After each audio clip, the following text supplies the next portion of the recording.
오늘은 에스겔서 47장 1절 5절 말씀 가지고 성령 충만의 4단계 이와 같은 제목으로 함께 말씀의 은혜를 나누기 원합니다. 제목을 한번 따라해 주시기 바랍니다. 성령 충만의 4단계. 성령 충만의 4단계.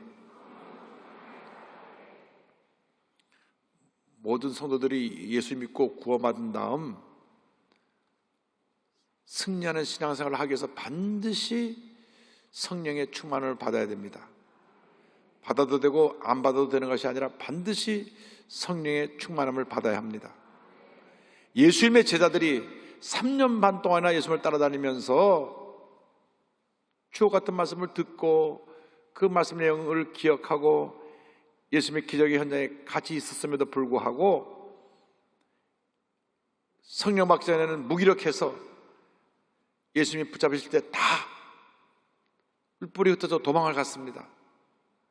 더욱이 수지자 베드로는 가야바 대제사장의 뜰에서 예수님을 3번이나 모른다고 부인을 했습니다. 그런데 저들이 오순절날 성령 충만을 받고 완전히 변화가 되었습니다. 능력 있는 복음의 증인으로 바뀌어지게 된 것입니다. 우리가 승리한 신앙생활을 하기 위해서 능력 있는 복음의 증인으로 살아가기 위해서 성령의 충만함을 받아야 합니다. 반드시 성령의 충만을 받아서 문제 많고 어려움 많은 세상을 승리하며 살아가는 우리 모두가 되어야 할 것입니다. 오늘의 말씀은 에스겔 선지자가 환상 가운데 본 것에 대한 말씀입니다. 성전에서 흘러나오는 물을 그가 보게 되었는데 이 물은 상징적으로 예수님께서 요한복음 7장에 말씀하신 예수 믿는 사람들에게 배에서 생수가 흘러나리라, 이는 너희가 받을 성령으로 의미하는 것이라고 말씀했는데 이 성령의 생수가 흘러갈 것을 보여준 말씀입니다. 환상 가운데 성전이 되었는데 성전에서 물이 흘러나오고 있었습니다. 에스겔 47장 1절 2절입니다. 그가 나를 데리고 성전문에 이르시니 성전의 앞면이 동쪽을 향하였는데 그 문지방 밑에서 물이 나와 동쪽으로 흐르다가 성전 오른쪽 제단 남쪽으로 흘러내리더라. 그가 또 나를 데리고 북문으로 나가서 바깥길로 꺾여 동쪽을 향한 바깥문에 이르시기로 본즉 물이 그 오른쪽에서 스며 나오더라. 물이 성전에서 흘러나와서 결국 동쪽으로 흘러가는데 한 1천척 한 500m쯤 가서 보니까 물이 발목에 잠길 정도가 되었습니다. 먼저 발목이 잠기는 단계에 대해서 설명을 드립니다. 에스겔 47장 3절입니다. 그 사람이 손에 줄을 잡고 동쪽으로 나아가며 천척을 측량한 후에 내게 그 물을 건너게 하시니 물이 발목에 오르더니, 예수를 믿고 성령의 충만을 받으면 먼저 그 발목이 붙잡히게 됩니다. 세상을 향해 가던 발걸음이 교회로, 예배드리러 나오는 발걸음으로 바뀌어지게 되는 것입니다. 육신의 쾌락을 따라 걸어가던 그 발걸음이 주님이 기뻐하신 곳으로 가는 발걸음으로 바뀌게 되는 것입니다.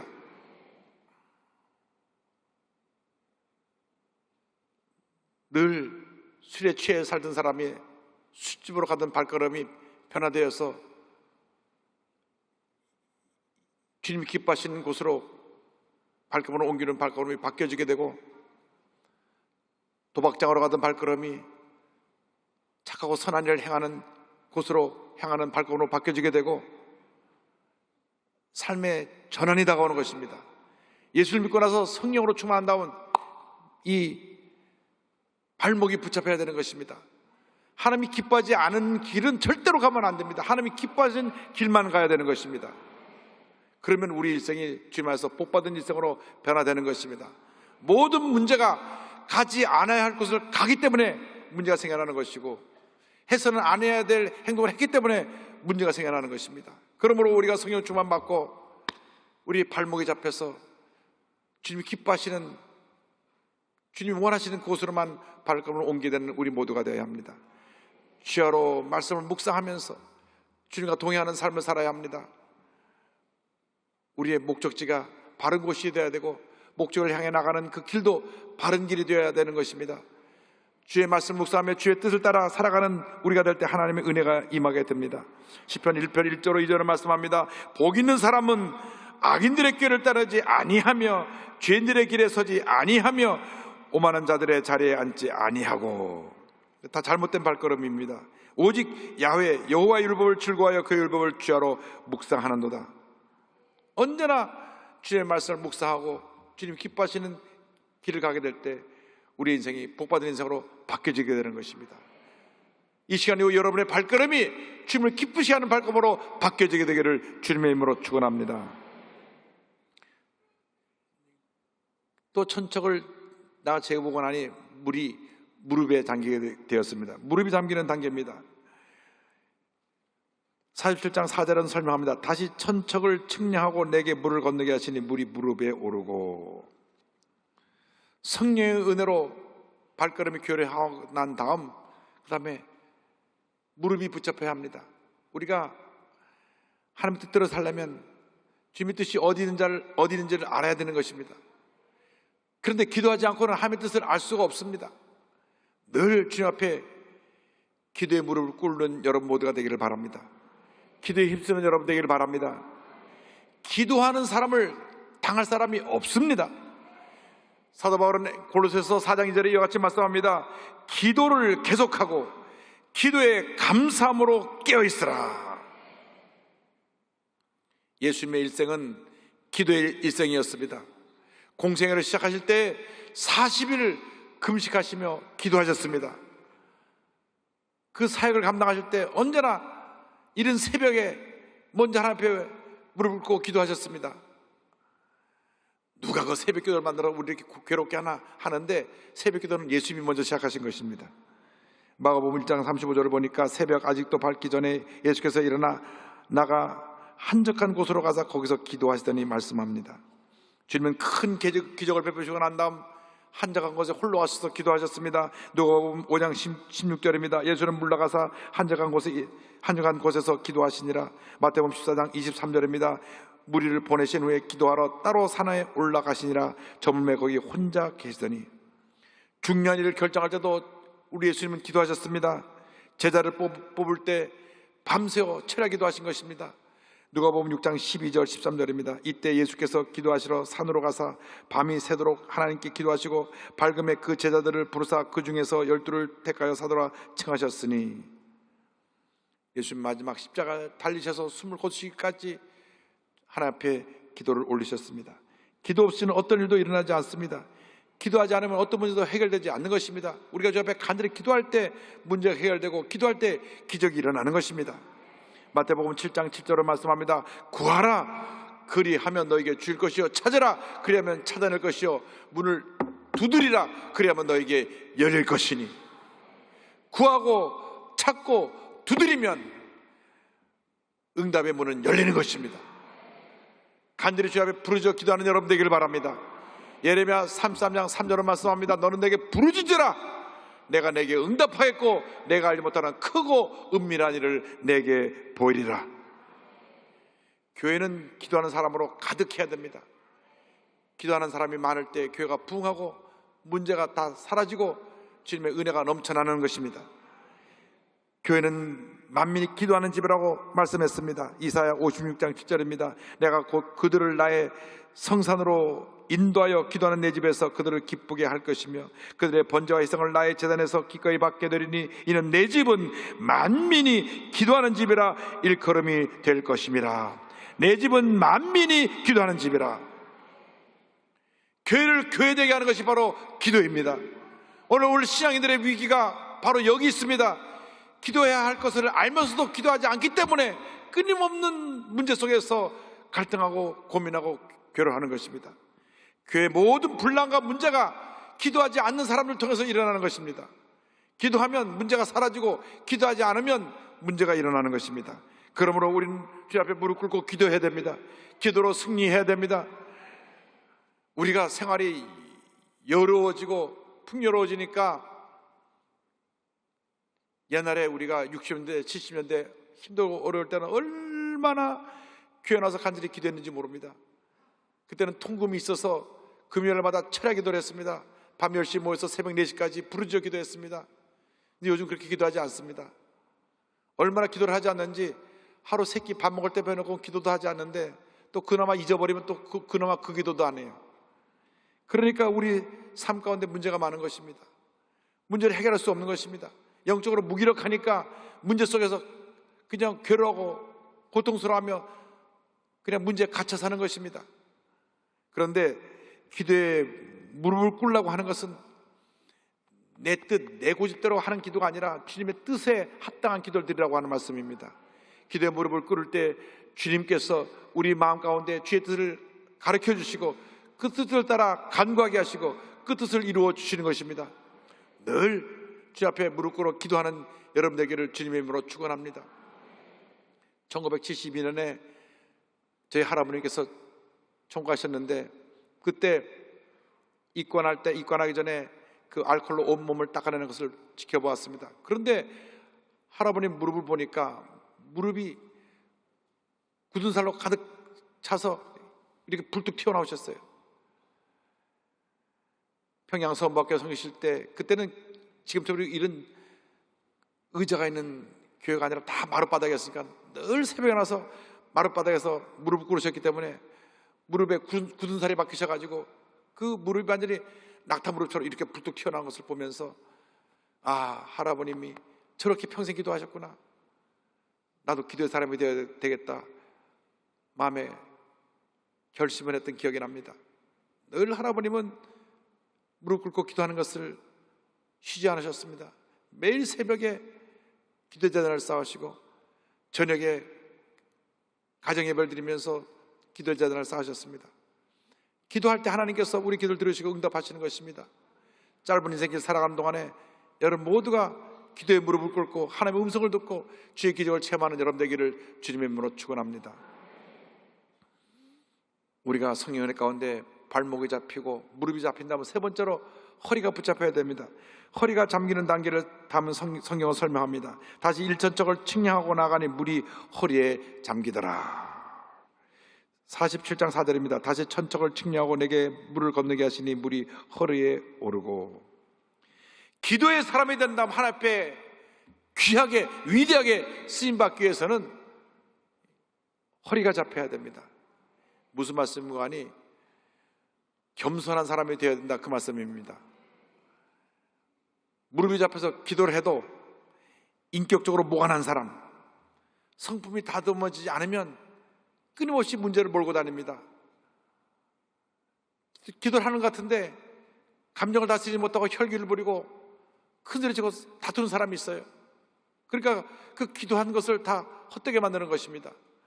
우리는 예수님을 닮은 온유와 겸손의 모습을 갖춰야 합니다. 예수님 말씀하십니다. 마태복음 11장 29절입니다. 나는 마음이 온유하고 겸손하니 나의 멍에를 메고 내게 배우라. 그리하면 너희 마음이 쉼을 얻으리니. 온유와 겸손을 옷 입으면 마음에 평안함이 다가온다고 하는 축복의 말씀입니다. 우리가 온유하지 못하고 겸손하지 못하니까 늘 분노하고 시기하고 질투하고 다투고 갈등이 생겨나는 것입니다. 우리가 겸손하게 바뀌어지기만 하면 나로 인해서 가정이 변하고 이웃이 변하고 사회가 변화되는 놀라운 역사가 나타나게 되는 것입니다. 그런데 문제는 기도를 많이 한다고 하면서 교만한 사람들입니다. 예수님 당시에 바리새인이라고 하는 그러한 종교 지도자들이 있었습니다. 그들은 철저하게 율법을 지키는 그러한 종교 지도자들이었습니다. 그들은 말합니다. 우리들이 일주일에 이틀씩 금식을 합니다. 철저히 11조를 합니다. 그리고 율법을 다 지켜 행합니다. 그런데 그들의 마음은 교만이 가득 차서 스스로 의로워서 늘 남을 판단하고 정죄하고 당신 이것이 문제요, 당신 이것이 문제요, 당신 이것이 문제요, 남을 비판했습니다. 결국 예수님을 십자가에 못 박았는데 앞장선 사람들이 바로 그 사람들입니다. 군중들이 예수님을 십자가에 못 박은 것이 아니라 율법을 가장 잘 알고 읽다 하는 그들이, 하나님 뜻대로 산다고 하는 그들이, 바리새인들, 서기관, 제사장들이 예수님을 십자가에 못 박아 죽인 것입니다. 하나님은 겸손한 자를 통해 하나님의 뜻을 이루십니다. 잠언서 16장 18절입니다. 교만은 패망의 선봉이요 거만한 마음은 넘어짐의 앞잡이니라. 잠언서 15장 33절입니다. 여호와 야훼를 경외하는 것은 지혜의 훈계라. 겸손은 존귀의 길잡이니라. 예수님은 군림하러 오신 것이 아니라 섬기러 오셨습니다. 마가복음 10장 45절입니다. 인자가 온 것은 섬김을 받으려 함이 아니라 도리어 섬기려 하고 자기 목숨을 많은 사람의 대속물로 주려 함이니라. 예수님께서 십자가 달리시기 전에 제자들에게 마지막으로 가르쳐 주신 것이 바로 이 겸손의 모습입니다. 당시 주인 나가서 일하고 들어올 때 하인들이 대야에다 물을 받아 주인 발을 씻었는데 예수님이 마지막 만찬 자리에서 허리에 수건을 들으시고 제자의 발을 씻으신 것입니다. 그리고 말씀하십니다. 요한복음 13장 14절입니다. 내가 주와 또는 선생이 되어 너희 발을 씻었으니 너희도 서로 발을 씻어주는 것이 옳으니라. 큰 일을 이루기 위해서 예수님을 닮은 인격자들이 다 되기를 바랍니다. 우리 한국 역사에 길이 남는 우리 주기철 목사님, 조만식 장로님의 간증이 있습니다.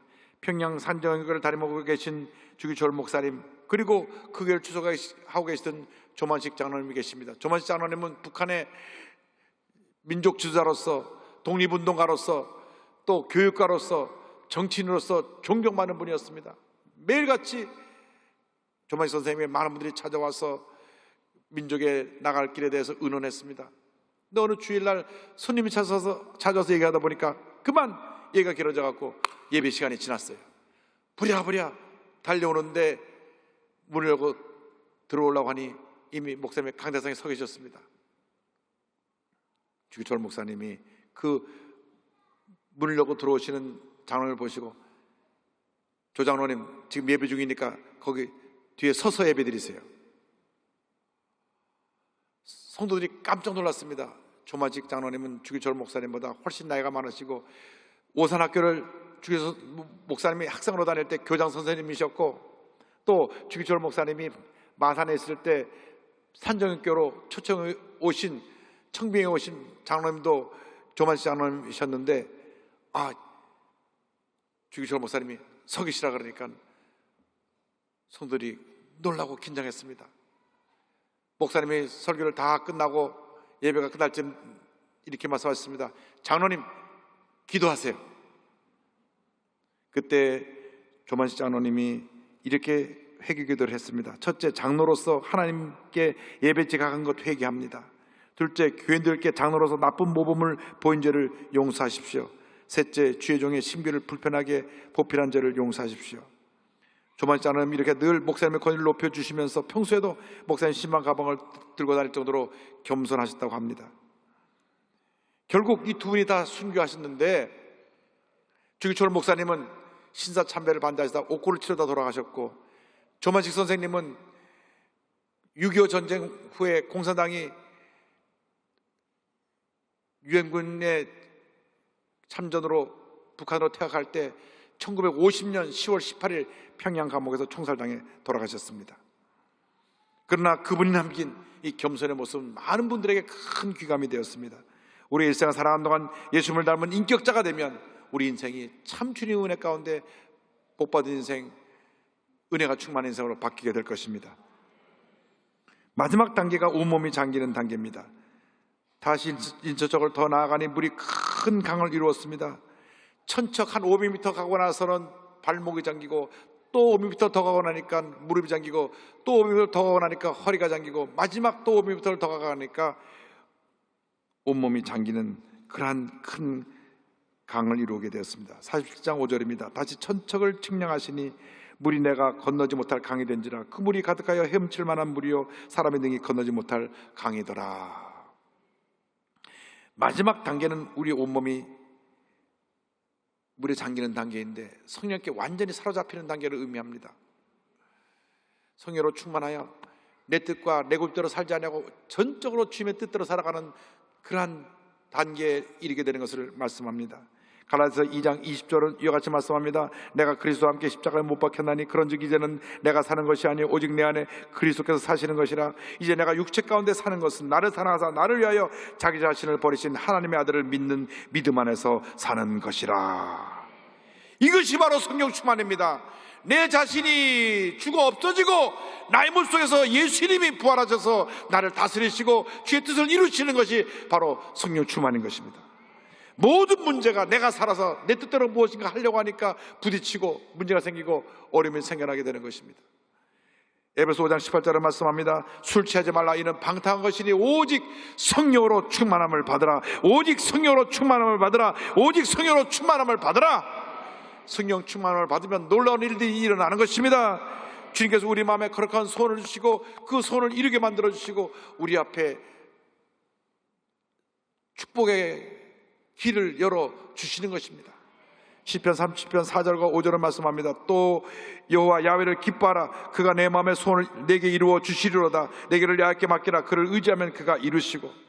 우리가 늘 말씀을 묵상하고 기도하며 성령으로 충만을 받고 나가면 주님께서 우리 앞에 신의 대로가 펼쳐진 것 같이 놀라운 축복의 길이 열리게 만들어 주시고 하나님의 은혜와 축복이 넘쳐나게 만들어 주실 것입니다.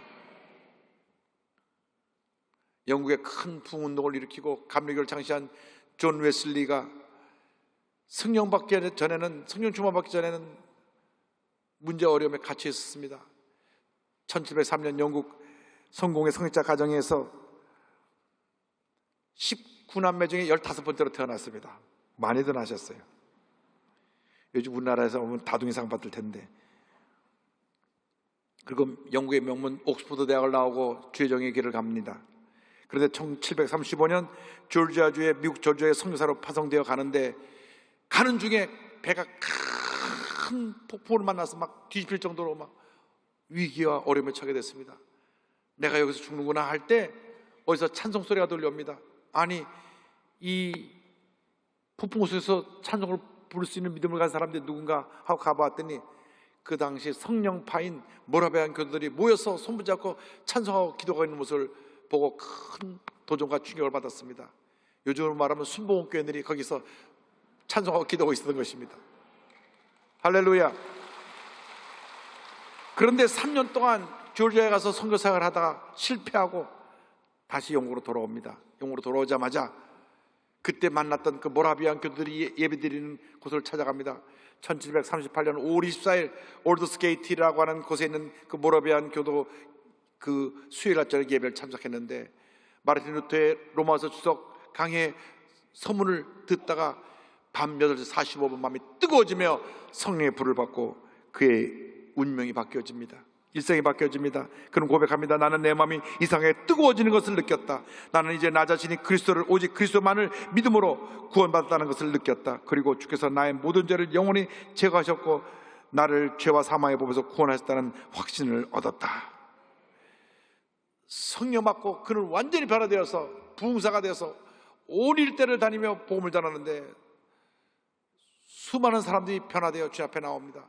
불황자들이 그 삶이 변화되어 온전한 그리스도인으로 바뀌어지게 되었고, 술주정의 병이가 술을 끊고 병든 사람이 병 고침 받고 귀신이 떠나가며 가는 것마다 큰 부흥 역사가 일어나는데, 나는 온 세계를 나의 교구로 바라본다고 하면서 올드스케이트에서 성령 받은 후에 88세로 그의 삶을 마칠 때까지 52년 동안 잉글랜드, 웨일스, 스코틀랜드, 아일랜드 전역을 말을 타고 다니면서 복음을 전합니다.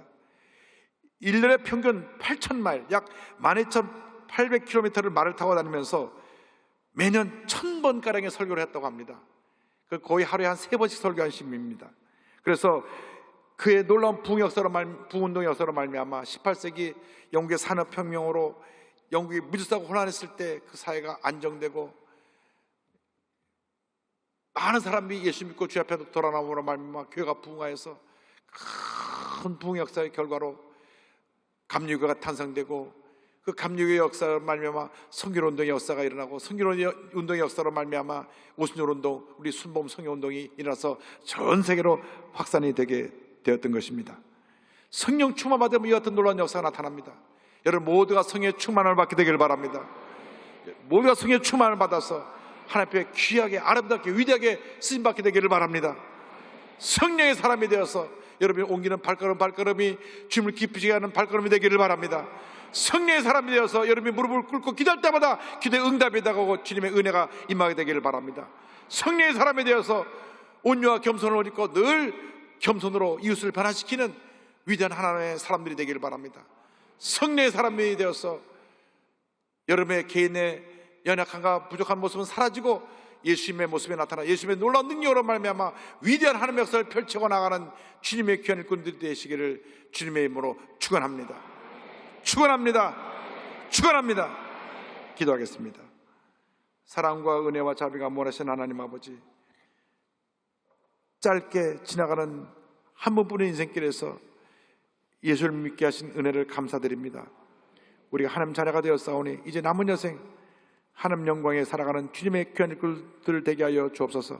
성령으로 충만하여 말씀으로 무장하고 믿음의 사람이 되어 전진 또 전진해 나갈 때 주님께서 우리 기도를 응답해 주시고 놀라운 기적을 펼쳐 주실 것을 믿습니다. 성령의 충만함을 받아라, 이 말씀을 마음에 새기고 한평생 성령의 사람으로 살게 하여 주옵소서. 예수님의 이름으로 기도 올리옵나이다. 아멘.